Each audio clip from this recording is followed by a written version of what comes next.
Les sans-fil.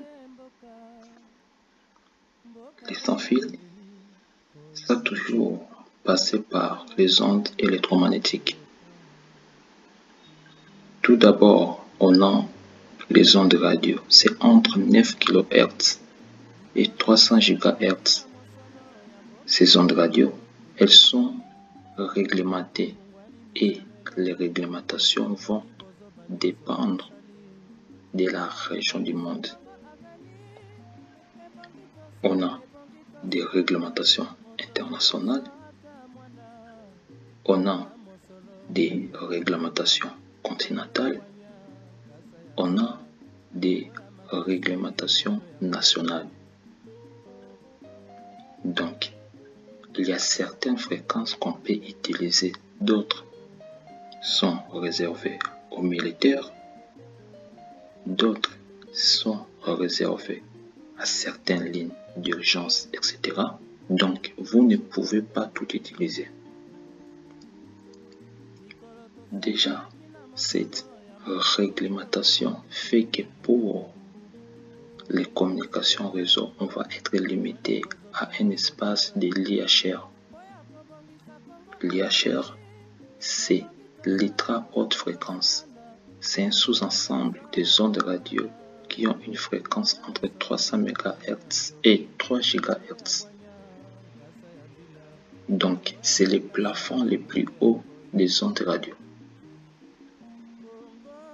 Et on pourra avoir les différentes technologies, par exemple, pour des pannes, on va utiliser du Bluetooth, du Zigbee, du wireless USB.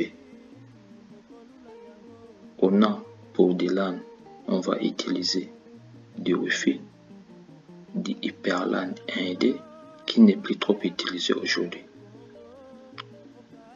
Pour des MAN, on va avoir du WiMAX, Hyperman, HyperAccess. Aujourd'hui, c'est du WiMAX qui commence à gagner. Ensuite, pour les WAN, généralement, c'est ce que vous utilisez avec vos téléphones mobiles. C'est la 3G, 4G, les GSM, l'IMDS, etc. Donc là, on a couvert déjà 99% de ce que vous pourrez rencontrer en réseau. Ensuite, on a les systèmes infrarouges. Les systèmes infrarouges constituent un bon support de transmission des informations sans fil au niveau d'un réseau entre des ordinateurs ou encore des ordinateurs et des périphériques. Les systèmes infrarouges utilisent la même technologie que vos télécommandes pour la télévision. Le principe des systèmes infrarouges est d'utiliser les rayons infrarouges pour transmettre les informations.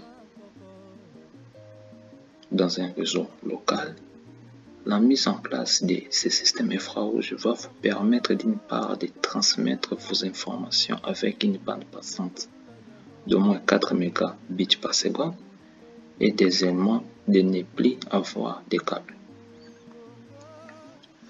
Il faut savoir que l'installation et la configuration dans ces systèmes infrarouges est assez facile à réaliser.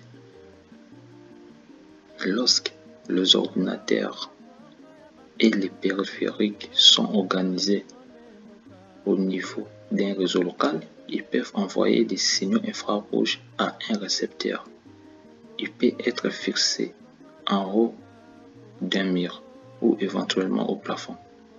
Ce récepteur va donc restituer le signal à l'ensemble des ordinateurs et des périphériques sur ces réseaux. Les principales interférences que vous risquez de rencontrer dans ces systèmes infrarouges se situent au niveau des obstacles physiques. Ces obstacles physiques vous enclavez les émissions entre les émetteurs et les récepteurs infrarouges. L'IGDA et la technologie qui utilise les infrarouges, elle commence à être totalement dépassée par le Bluetooth et les wireless USB, ce qui vous permettait de faire des transferts de données entre nos vieux téléphones.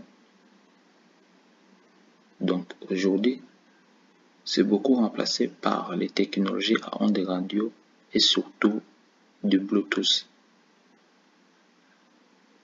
Ensuite, on peut encore utiliser d'autres champs du spectre électromagnétique.